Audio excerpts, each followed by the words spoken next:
Bonjour à toutes et à tous. Je m'appelle Xavier Horry, je suis coordinateur de projet pour le club d'entreprise de Haussart et nous avons participé l'année passée en 2019 à la semaine de mobilité, à l'action lancée par la cellule mobilité de l'Union wallonne des entreprises.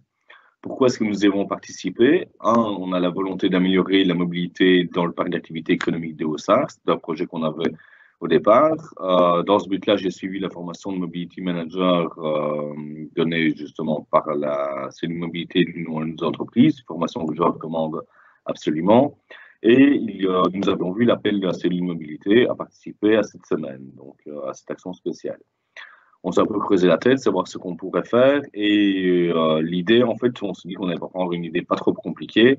Et j'ai repris tout simplement l'idée d'un ami qui, pour son espace de coworking l'année en 2018, avait rejoint son espace de coworking tous les jours via un moyen de transport différent. Donc je me suis dit, je vais reprendre l'idée, partager mes expériences avec les membres du club d'entreprise. Donc voilà. L'objectif, c'était de sensibiliser les usagers du parc d'activité économique à se déplacer autrement, partageant des expériences, une fiche explicative par moyen de transport, se rendre compte soi-même également des avantages et des inconvénients à se déplacer autrement qu'en voiture et apporter un peu de crédibilité à nos réflexions concernant la mobilité ici au Haussart.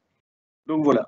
Le parc d'activité économique des Haussart, en 2-3 mots, donc c'est un parc d'activité économique de 450 hectares. Il y a 3 zones, une accessibilité exceptionnelle en voiture, plus de 10 000 emplois, mais le problème c'est qu'effectivement tout le monde vient en voiture, malgré qu'il soit possible de s'y rendre en train ou en bus. Normalement, il y a des lignes de bus, il y a une gare. Donc le but c'est de se rendre compte, si c'était possible, effectivement, de pouvoir se rendre autrement qu'en voiture au parc d'activité économique. Les différents moyens de communication que nous avons utilisés pour relater nos expériences. Donc, on a d'abord, tous les jours, on envoyait une petite fiche expliquant notre expérience et une autre expliquant une fiche explicative par rapport aux moyens de transport concernant la fiscalité, des conseils ou autres. Donc, on envoyait toutes ces informations-là par email aux membres du club d'entreprise. Nous relayons également toutes nos expériences sur notre page Facebook, sur notre page LinkedIn et pour finir sur notre site internet.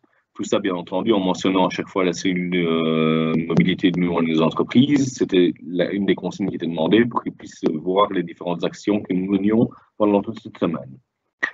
Donc, vous allez voir ici un petit exemple des différentes fiches qui ont été proposées. Donc, le premier jour, je me suis rendu en vélo au Haussart.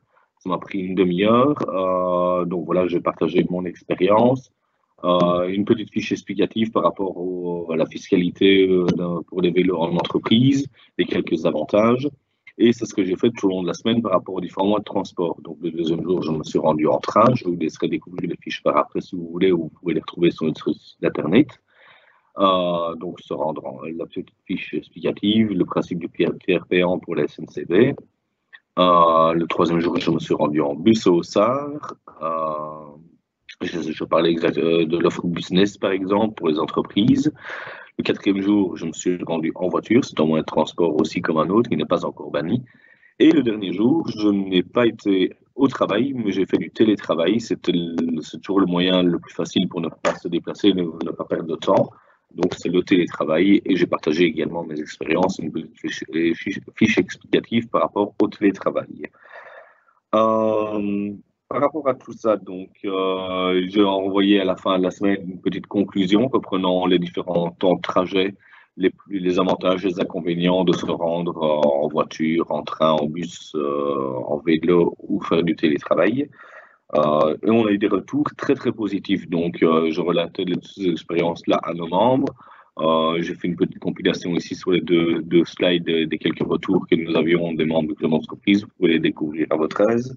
Mais ça a été très très positif. On a eu également un petit passage, un petit reportage dans RTL Info Bienvenue, montrant l'action que nous avions mise en place. Et pour clôturer, ce qui n'est pas mal non plus, nous avons reçu le prix coup de cœur de la cellule mobilité de l'Union des entreprises dans le cadre de l'action que nous avons menée, ce qui est toujours un boost supplémentaire à notre action et qui nous donne envie de nous dépasser encore plus pour améliorer la mobilité ici au Haussart. Donc voilà, les quelques difficultés, parce qu'effectivement, c'était une semaine particulière, j'ai rencontré quelques petites difficultés par rapport à cela. La première, c'est la gestion du temps pour les trajets, bien prévoir ses temps de trajet. mais également pour pouvoir partager toutes ces expériences. Ça prend un peu de temps, mais en s'organisant, c'est loin d'être compliqué. Et une autre difficulté qu'on pourrait rencontrer, c'est savoir qu'est-ce qu'on peut partager comme information. Est-ce qu'on a des questions par rapport à un point ou à un autre, se rendre en vélo, quelle est la fiscalité pour les vélos d'entreprise, quelle est la fiscalité par rapport aux voitures de société, etc. Et pour tout ça, si on a des questions particulières, je suis certain que la cellule mobilité de nos entreprises sera présente pour pouvoir aider les participants à, je veux dire, voilà, à pouvoir mieux informer sur leur action. Donc, je pense qu'elle se tiendra de toute façon disponible. Ça, c'était les difficultés que j'ai retirées. Les gros avantages, comme je l'ai dit, c'est de pouvoir fédérer, pouvoir montrer l'action qu'on mène, pouvoir se rendre compte des difficultés de choisir un moyen de transport ou un autre pour se rendre au travail, apporter de la crédibilité à nos réflexions et de fédérer et de créer un engouement par rapport à cette possibilité de se rendre au travail différemment qu'en voiture. Donc voilà, ça c'était notre action 2019. J'espère qu'on pourra mener une prochaine action d'ici peu pour 2020. Donc, à tous ceux qui hésiteraient à se lancer dans la semaine de mobilité, les conseils que je donnerais, c'est de, peut-être partir sur une idée simple, la mettre en musique, de se faire aider par la cellule mobilité et surtout ne pas hésiter. Je pense que vous aurez des retours plus que positifs de toutes les personnes à qui vous partagerez votre expérience. Voilà.